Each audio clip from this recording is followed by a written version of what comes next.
Ladies and gentlemen, welcome to Crosshair. Once again, in discussion with Anirudh. People are going to get pretty fed up over us, going on and on. Don't worry, we'll release it once a week. So we're going to stretch it. That's a bit of an overdose. Anyway, what do you have on your agenda? What do you want to talk about? So we, in one of the earlier episodes, we discussed the Chief of the Army Staff in some detail and his contribution to the 65 war. I would like you to now take some time and throw some light on the Army Commander, the much celebrated General Harbakh Singh, and tell us and tell me and the viewers what from your research you have found were some of the... So basically my question, Kunal, is that the adulation that surrounds General Harbakh Singh, is it justified? If not, where do you think he kind of did not come back to my 10-80-10 theory, that every man is 10% white, 10% black, and 80% gray, and the real judgment is in the 80%, not the other half, not the other 10%. General Harbakh was obviously a very forceful personality.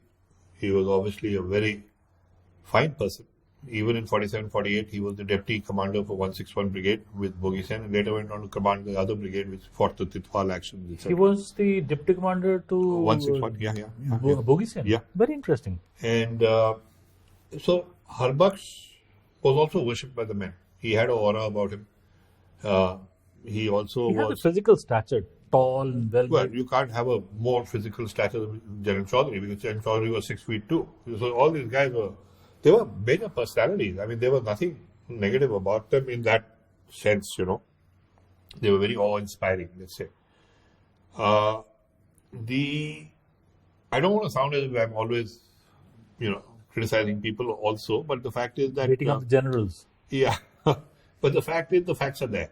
And as a military historian, it's my job to say, all right, this was what happened. It's up to you to draw your own inferences from it. If there was one particular flaw, which we've talked about it earlier in some other episodes, which was common to both General Chaudhary and to Harbakh, was the fact that they completely ignored their staff. Their staff was almost also ran attachment to them. What they were thinking very often was not even known to the BGS or to the MGGS or whatever the guys were, and it's actually incredible. Otherwise, you won't have mistakes like what Chaudhary made and said, "Ki this is our actual stock of ammunition," or whatever. Now, General Harbakh's handling of the war. Well, firstly, he is the junior officer of the two, right? He is the subordinate of General Chaudhary. Correct. So, to that extent, the main blame has to go to Chaudhary, because naturally it's for him to carry his army command. The buck stops there. But unfortunately, the chemistry between the two of them seems to have been pretty bad. And it goes back into it at very basic levels, right? It also gets into this infantry armored corps business, for example. Chaudhary wanted to split the force in between the Lahore and the Sialkot sectors, which Harbakh did not want to do. And in hindsight, probably Harbakh was right, because if you had to punch in, then you might as well punch in. There's no point jabbing at the enemy. Correct. Because eventually what we've done in 65 is we fought a battle of attrition, which was not, I don't think that was the objective. But at the same time, I'm not sure what the political directives actually were, because I don't think Shastri would have actually allowed the Indian Army to actually go for Lahore and Sialkot. Do you have any basis to make this statement? Yeah, because I don't think they ever wanted it to become a people's war. Shastri's entire demeanor and kind of thing, I think they wanted to put pressure on Lahore and Sialkot, but actually not enter. Maybe go up to the cantonments. That's about it. But unfortunately, again, Mucho Chaudhary being the chief, also being a journalist in the guise of a chief or a other way around, he made a statement to the foreign press that I'll have breakfast at Lahore, things like that. which was picked up by the Pakis and then shoved down his nose later. Now, in the case of General Harbaksh, he had a huge sector to look after. He had the whole of J&K. He had the whole of Punjab. Gujarat and Rajasthan actually came under the Delhi area at that time. But if you just look at the 11 corps and 15 corps together, the physical scope was huge. Now, one corps is also interjected into this whole thing. Correct. Right? One corps becomes a kind of a private corps of Chaudhary because in fact Harbaksh is kept completely out of the thing. But let's look at, that's the larger picture. Let's look at the situation on the ground as to what actually happened. Even before Operation Gibraltar, it's the fighting in Kargil that is very interesting. Because as part of Oper Blaze, we went on the offensive in 121 Brigade sector in Kargil in 1965. 4 Rajput captured Black Peak, 13620, whatever it was, and 1 guards. Not first guard, sorry. I think it was first guards only, who also then fought a couple of very good actions in this area. And we evicted the Pakistanis from the heights and we took those. We captured it. It was that is what led to the ceasefire with Ran of Kutch. The fighting in Kargil also stopped. Right. But who gave the orders for Kargil? The brigade commander, there was a guy called Ghai at that time, Brigadier V.K. Ghai or whatever his name was. And he had been a staff officer with Harbaksh in Shimla, in Western Command. Nobody gave the orders for Kargil. Ghai did it on his own. And he knew the army commander will hold his hand. Because he knew his personality. He said, "Chalo, hum karte hain, dekhte hain, chad go." And chad gaye. Okay. Now, but it had a very positive impact because it put Pakistan a little bit more on the back foot. Because we had already expanded the border. But the orders have actually never come from Western Command or anybody. Actually, had things gone wrong, Ghai would have been castrated. Fired. Yeah, no, not fired, castrated. Because it was you can't do this. Brigade commanders can't just suddenly say, "I'm going to fight my own private war." All right. Okay. So is that what it was? His private war? Well, it was, because if nobody gives you the orders, but you also told that the army commander will look the other way, you will go ahead and do it. So, उन्होंने कर दिया. चलो ठीक है, very good. One of the officers in that operation was Brigadier D.P. Nair, who was from for Rajputs being on this thing. So I know quite a lot about what actually happened. The inside story, which is never to be published, kind of a thing. Anyway, now, so this was the first real aggression which was under Harbaksh's tutelage, so to speak, which put Pakistan on the back foot. Now, when Operation Gibraltar happens, again, it's Harbaksh's, that aspect of his personality which comes to the fore. Instead of waiting in Srinagar and getting hammered by these chaps, ये किधर से आ रहे हैं, क्या हो रहे हैं, 8 कुमाऊं के साथ क्या हो गया, 3 कुमाऊं के साथ क्या हो गया, इधर ये वो इंसिडेंट होते रहेंगे. But what did he do? And this is where I give him 150% marks as far as I'm concerned. Haji Pir. He went for Haji Pir, and more importantly, he went for the Kishanganga Bulls. Now, what did he do by doing that? He cut off the escape route for the infiltrators. Pakistani. एक बारी आपका दरवाजा पीछे बंद हो गया ना, आप कुछ भी कर लो, आपकी तो हवा बंद हो जाएगी.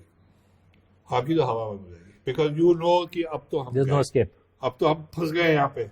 And the sense of betrayal is very heavy for those operations Gibraltar की इनकी है, Quaid Force and this force, or जो भी इन्होंने भेजी हुई थी, Salahuddin Force, etc.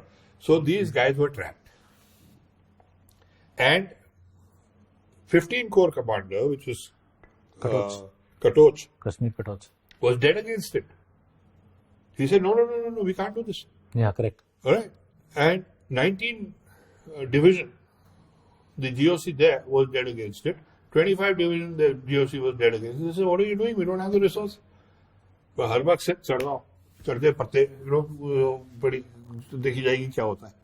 So that's one para is there. And one para under Ranjit Singh Dayal's actual operation was nothing but endurance. Ranjit Singh was the company commander. Yeah.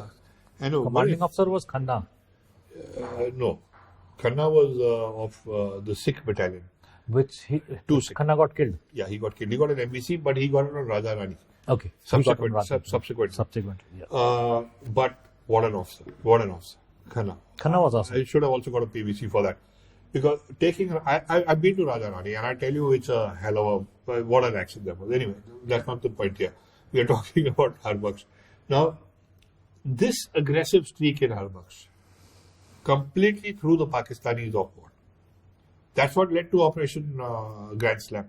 Because they got you see, scared there. Malik, who was commanding 12 Pakistani Malik. division or 12th, I think. 12. Operation Gibraltar collapsed like a pack of cards around just because of this action. Because of this action. Of Raja Rani and Raja Rani the baad mein hua hai. Kishimganga and Hajipir. The moment we've cut off these two passes, उनका जो retreat चला गया ना. So what did Harbaksh do? Basically, when the first few punches have come at him, he's gone and caught their neck around from behind. The moment he's caught their neck from behind, they don't know what to do. And that has actually thrown the whole of Pakistan High Command in disarray. And all their actions subsequent to that are a kind of a reaction. See, look, the Pakistanis have had a lot of contempt for us on the ground, but they also looked at our leadership as a bunch of wimps.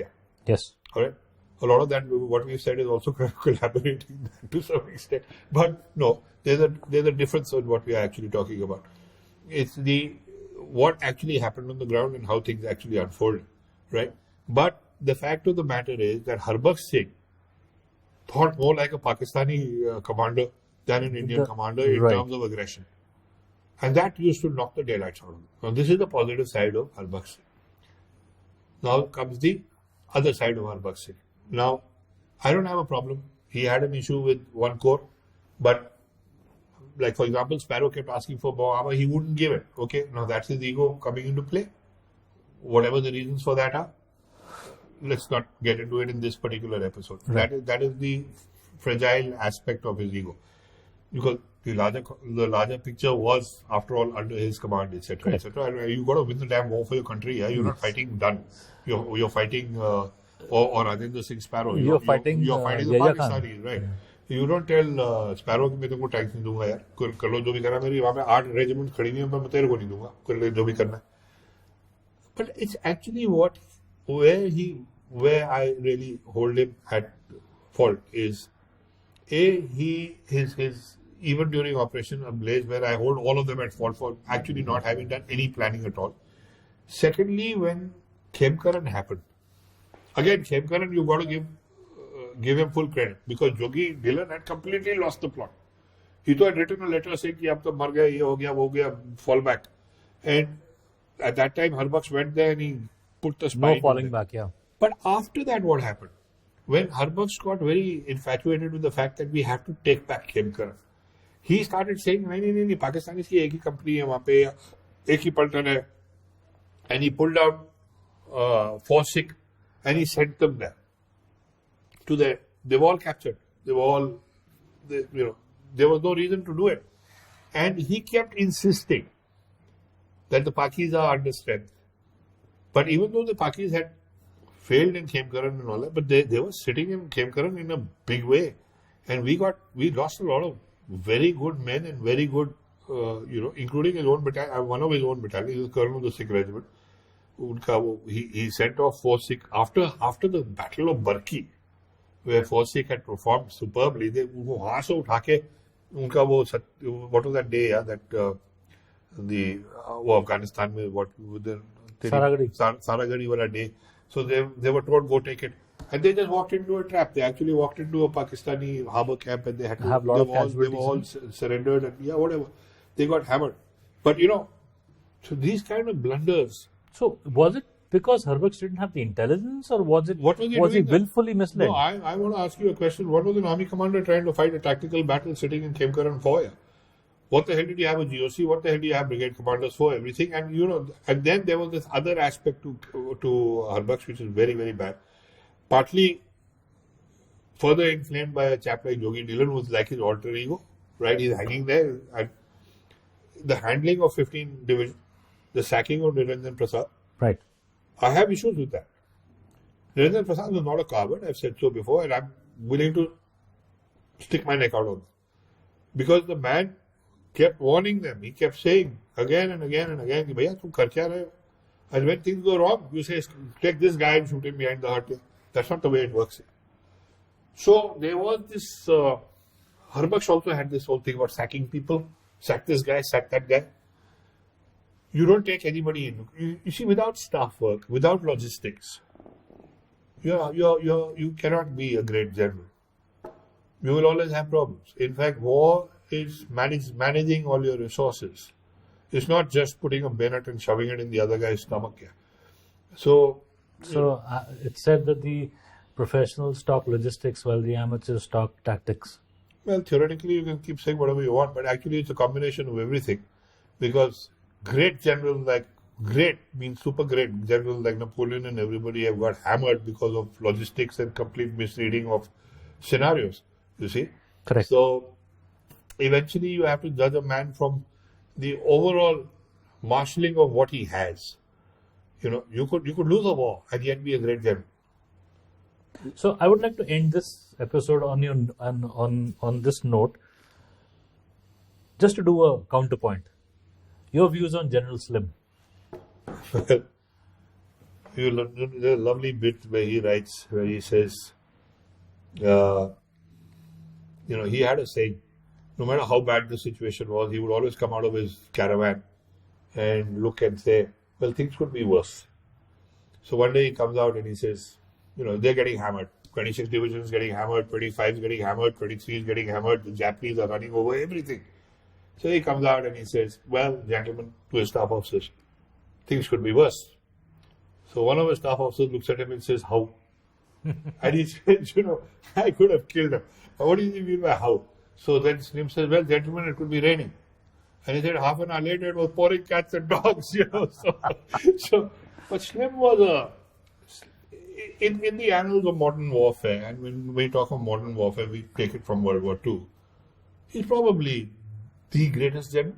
I would actually put him way ahead of even people like Rommel and, Definitely beyond Monty and the Pattons, Bradleys of the world. You can't really compare also at one level. Correct. But that's also true. But the fact that Slim took such a hammering, the title of his book, Defeat into Victory, it says everything, and Slim is somebody who, you look at the man, you see his jaw, that determined set, he's like a bloody terrier, he's like a bulldog, and that's the way he behaved. And he has really, I've operated a lot in that terrain, even with the Assam Rifles and all later. Correct. It's very difficult, the whole Arakan's area, etc. And, to have actually absorbed a full assault and then turn the tide and then literally run the Japanese into the ground. It was quite Do you know that in UK they have voted the Battle of Kohima as the most important battle for the empire ever? And General Slim's 14th Army was an integral part of that. It was part of it. Rather General Slim, I would say Field Marshal Slim's 14th Army. It was a part of his, the Forgotten Army is what they used to call it. In fact, in Calcutta, you go from Fort Williams towards Eden Gardens. There's that memorial where they've got the statue of two guys looking down. Yes. I mean, that with their rifles inverted. Yes. And I've seen Slim is he was known, by the way, my NDFM, the standard bearers, is actually the word standard bearers was used for Field Marshal Slim. Oh. And the interesting part is when we were working on the film, we floated a competition in NDA. We said any cadet who comes up with a title for the movie will be given a free holiday and go off for a week and all that, huh? So he got all these Blood of Steel and Guts of Glory and Born to Die and all that. And nobody came up with. And there were two titles I was looking at actually. One was Nishan Toli, which is actually got translated to the standard bearers eventually, but I had got the standard bearers from Slim. There's a biography of his called The Standard Bearer. And he, is the ultimate tribute to a soldier. And the other title that we were playing around with, Dipti and I were playing around with it a lot at that time, was Sabdhan Chal. Because every time these cadets would go past you on a bike, they would go Sabdhan Chal. And it used to have a ring to it, But we didn't have to send anybody to Goa because eventually it was my own title. But yeah, that film also came out very, very well. Thanks, Kunal. Thanks.